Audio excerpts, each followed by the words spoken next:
Students, आज हम सीखेंगे मॉडर्न पीरियोडिक टेबल, जिसे मोज़लेस पीरियोडिक टेबल भी बोलते हैं।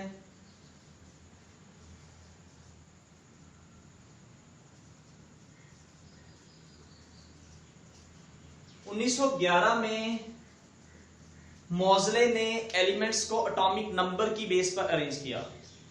चूंकि पिछले लेक्चर में आप लोग सीख चुके हैं कि मेंडलीफ का पीरियोडिक टेबल जो था वो एटॉमिक मास की बेस पर तरतीब दिया गया था और उसमें कुछ ड्रॉबैक्स थे, या आप बोल सकते हैं कि कुछ लिमिटेशंस थी मेंडलीफ के पीरियोडिक टेबल की। उन लिमिटेशंस को हम डिटेल में सेकंड चैप्टर में डिस्कस कर चुके हैं, तो आज हम सिर्फ ये देखेंगे कि मोज़ले ने उन लिमिटेशंस को कैसे दूर किया है जो कि मेंडलीफ के पीरियोडिक टेबल की थी।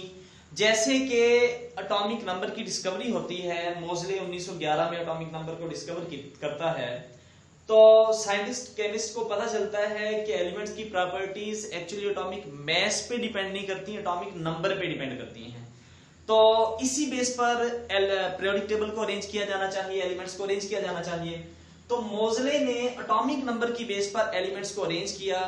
जैसे कि मेंडलीफ कहता था कि if elements are arranged on the basis of their increasing order of atomic masses, they will repeat their properties after regular intervals. But in case, Moseley ये कहता है, if the elements are arranged into periods and groups according to their increasing order of atomic number, they will repeat their properties, and this is called Moseley's periodic law. यानी आप इसे यूं कह सकते हैं कि मेंडलीव्स पीरियोडिक लॉ की definition और मोज़लेस पीरियोडिक लॉ की डेफिनेशन बिल्कुल एक जैसी है, सिवाय इसके कि मेंडलीव्स पीरियोडिक टेबल में जहां पे एटॉमिक मास लिखा गया है, आपने मोज़लेस पीरियोडिक टेबल में वहां पे एटॉमिक नंबर लिख देना है। इसे बोलते हैं Moseley's periodic law. If elements are arranged into periods and groups according to their increasing order of atomic numbers, they will repeat their properties. This is called Moseley's periodic law, या इसे बोलते हैं मॉडर्न पीरियोडिक लॉ। और properties का repeat किया जाना, this is called periodicity. This is called periodicity. Properties का repeat किया जाना कहलाता है पीरियोडिसिटी। अच्छा, तो हम ये देखते हैं कि आखिर ये पीरियोडिसिटी की वजह क्या है, एलिमेंट्स अपनी प्रॉपर्टीज को रिपीट क्यों करते हैं। असल में होता ऐसे है कि जब आप एटॉमिक नंबर की बेस पर एलिमेंट्स को अरेंज करते हैं, तो एलिमेंट्स अपनी प्रॉपर्टीज को इसलिए रिपीट करते हैं कि उनकी वैलेंस शेल इलेक्ट्रॉनिक कॉन्फ़िगरेशन है वो एक्चुअली रिपीट होती है। तो चूंकि केमिकल प्रॉपर्टीज एलिमेंट्स के एटॉमिक नंबर यानी नंबर ऑफ इलेक्ट्रॉन्स पे डिपेंड कर रही हैं, तो वैलेंस शेल इलेक्ट्रॉनिक कॉन्फ़िगरेशन जब एक जैसी होती है तो उसकी वजह से उनमें पीरियोडिसिटी आ जाती है, यानी कि प्रॉपर्टीज का रिपीट होना आता है। तो it means that the periodicity, the repetition of the properties of the elements after regular intervals is actually due to the valence shell electronic configuration, due to the repetition of the valence shell electronic configuration. अच्छा, तो यही जो मोज़लेस periodic table है, modern periodic table है, इसे Werner, range और बोरे ने अरेंज किया। चूंकि ये बोहर की स्कीम ऑफ इलेक्ट्रॉनिक कॉन्फ़िगरेशन पे बेस करते हैं, इसलिए इसे बोहर्स टेबल भी कहा जाता है मोज़लेस पीरियोडिक टेबल को, या जिसे मॉडर्न पीरियोडिक टेबल कहते हैं, इसे बोहर्स पीरियोडिक टेबल भी कहा जा सकता है। तो जनाब देखते हैं जी, मोज़लेस पीरियोडिक टेबल में बच्चों 7 पीरियड्स हैं और इसमें ग्रुप्स की तादाद है 18 ग्रुप हैं और 7 पीरियड्स हैं। तो वही जैसे कि मेंडलीफ ये कहता था कि वो लाइनें जो कि लेफ्ट से राइट जाती हैं, हॉरिजॉन्टल लाइंस, इनको उसने पीरियड्स का नाम दिया, और वो जो वर्टिकल कॉलम्स हैं इनको भी उसने ग्रुप्स का नाम दिया। तो 7 पीरियड्स 18 ग्रुप्स। याद रखिएगा, जो पीरियड नंबर होता है वो आपको इंफॉर्मेशन देता है कि किसी एटम के न्यूक्लियस के गिर्द कितने शेल्स हैं। यानी कि अगर आपने नंबर ऑफ शेल्स का अंदाजा लगाना हो किसी एटम के न्यूक्लियस के गिर्द, तो आप उसका पीरियड नंबर देखेंगे। अगर कोई एलिमेंट पहले पीरियड में पाया जाता है तो उसके न्यूक्लियस के गिर्द 1 शेल होगा, अगर कोई एलिमेंट दूसरे पीरियड में पाया जाता है तो उसके न्यूक्लियस के गिर्द 2 शेल होंगे, और अगर कोई एलिमेंट तीसरे पीरियड में पाया जाता है तो उसके न्यूक्लियस के गिर्द 3 शेल होंगे। इसी तरह से बाकी पीरियड्स का भी। और अगर आप ग्रुप नंबर की बात करते हैं तो ग्रुप नंबर आपको बताता है नंबर ऑफ वैलेंस इलेक्ट्रॉन्स, यानी कि अगर कोई एलिमेंट पहले ग्रुप में पाया जाता है तो उसके आखिरी शेल में 1 इलेक्ट्रॉन होगा, अगर कोई एलिमेंट दूसरे ग्रुप में पाया जाता है तो उसके आखिरी शेल में 2 इलेक्ट्रॉन होंगे। याद रखिएगा, यहाँ पे मैं आपको ये नहीं बता रहा total number of electrons, group number indicates the number of valence electrons, not the total electrons.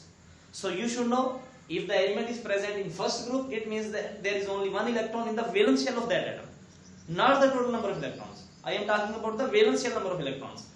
But if the element is present in the second group, then there are only 2 electrons in the valence shell of that atom. Not the total number of electrons, only the valence electrons. तो इसी तरह से अगर कोई element तीसरे group में पाया जाता है तो उनके आखिरी शेल में 3 इलेक्ट्रॉन होंगे। मिसाल के तौर पे हाइड्रोजन पहले ग्रुप में पाया जाता है तो इसके आखिरी शेल में 1 इलेक्ट्रॉन होगा। लिथियम पहले ग्रुप में पाया जाता है तो इसके आखिरी शेल में भी 1 इलेक्ट्रॉन होगा। सोडियम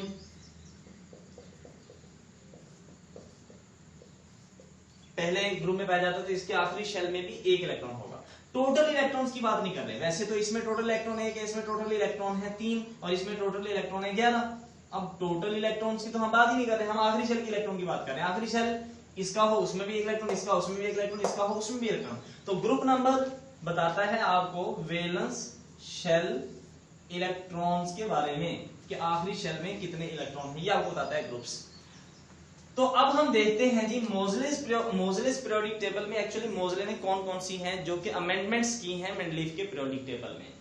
तो नंबर 1, मोजले ने जनाब एटॉमिक नंबर की बेस पर एलिमेंट्स को अरेंज किया। नंबर 2, मोजले ने पीरियोडिक टेबल को 2 बड़े ग्रुप्स में डिवाइड किया। एक का नाम रखा ए ग्रुप, दूसरे का नाम रखा बी ग्रुप। ए ग्रुप एलिमेंट्स को कहा जाता है main group elements, main group elements या इसके एलिमेंट्स को कहा जाता है रिप्रेजेंटेटिव एलिमेंट्स, रिप्रेजेंटेटिव एलिमेंट्स, या इन्हें आप कहते हैं normal block elements, normal group elements. और जो आपके पास बी ग्रुप है इन्हें कहा जाता है ट्रांजिशन एलिमेंट्स,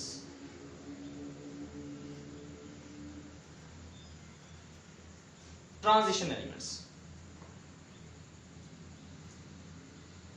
यानी नंबर 1 एटॉमिक नंबर की बेस पर उसने अरेंज किया। जब एटॉमिक नंबर की बेस पर अरेंज किया तो इसका फायदा क्या हुआ, इसका बेनिफिट ये हुआ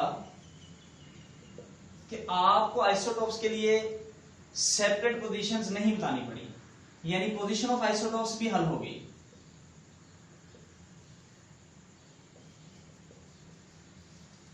आइसोटोप्स प्रॉब्लम भी सॉल्व हो गई। अच्छा, 2 ग्रुप में डिवाइड किया। चूंकि मेंडलीफ ने कुछ एलिमेंट्स को एक ही ग्रुप के अंदर रखा था, जैसे कि आपके पास पहले ग्रुप के एलिमेंट्स हैं। पहले ग्रुप की अगर मैं बात करूं तो पहले ग्रुप में हाइड्रोजन है, लिथियम है, सोडियम है, पोटासियम, रुबिडियम, सीजियम और फ्रांसियम। हाइड्रोजन का तो खैर केस ही और है ना, हाइड्रोजन की पोजीशन का अभी भी साइंटिस्ट क्लियरली नहीं बता पाए कि इसको प्रॉपर हमें कहां रखना चाहिए। तो सबसे जो मोस्ट सुटेबल प्लेस है अभी भी फर्स्ट ग्रुप की टॉप ही है। तो बहरहाल इस चैप्टर के आखिरी टॉपिक में हम स्टडी करेंगे पोजीशन ऑफ हाइड्रोजन के बारे में।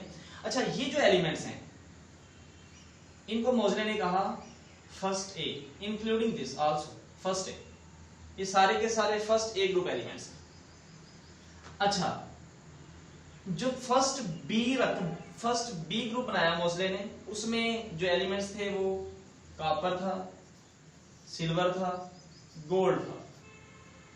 मेंडलीफ ने इन एलिमेंट्स को और इन एलिमेंट्स को मिक्स करके रखा था एक ही ग्रुप के अंदर, जबकि मोजले ने इन एलिमेंट्स को इन एलिमेंट्स से सेपरेट किया। इनका नाम रखा फर्स्ट बी, इनका नाम रखा फर्स्ट ए। इनको नाम दिया, ये जो है वो रिप्रेजेंटेटिव एलिमेंट्स हैं। इनको कहा कि ये ट्रांजिशन एलिमेंट्स हैं, या इनको बोलते हैं डी ब्लॉक एलिमेंट्स। अच्छा, ये पीरियोडिक टेबल को एस, पी, डी और एफ ब्लॉक में भी डिवाइड किया गया है, वो हमारा नेक्स्ट लेक्चर है, तो अभी हम उनकी बात नहीं करेंगे।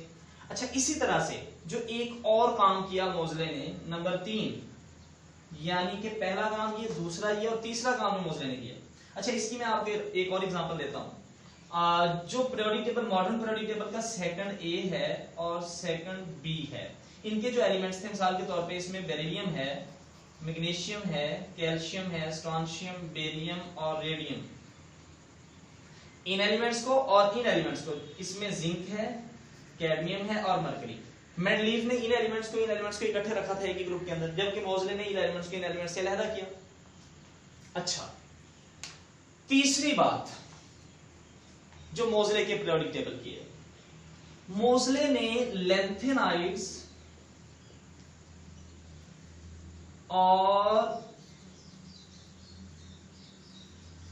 एक्टिनाइड्स को पीरियोडिक टेबल की बॉटम पे रखा, जिसका फायदा यह हुआ जो लेंथेनाइड और एक्टिनाइड सीरीज है पीरियोडिक टेबल की बॉटम पे। इसका फायदा ये हुआ कि पीरियोडिक टेबल में जो बेजा फैलाव था उसको रोका जा सकता, तो इसको बॉटम पे रखा। अच्छा, चौथा काम जो मोज़ले ने किया, मोज़ले ने पीरियोडिक टेबल में 8th ए ग्रुप को इंक्लूड किया जो कि नोबल गैसेस के लिए है, जैसे हीलियम है, नियोन है, आर्गन है, क्रिप्टॉन है, जीनॉन है, रेडॉन। इनको एक एक्स्ट्रा ग्रुप यानी 8वां ग्रुप भी उसने पीरियोडिक टेबल में इंक्लूड किया। तो ये कुछ चेंजेस हैं जो कि मोज़ले ने पीरियोडिक टेबल में की। अच्छा, अब हम ये देखते हैं ये जो मॉडर्न पीरियोडिक टेबल है इसमें जैसे मैंने बताया 7 पीरियड्स हैं, 18 ग्रुप्स हैं।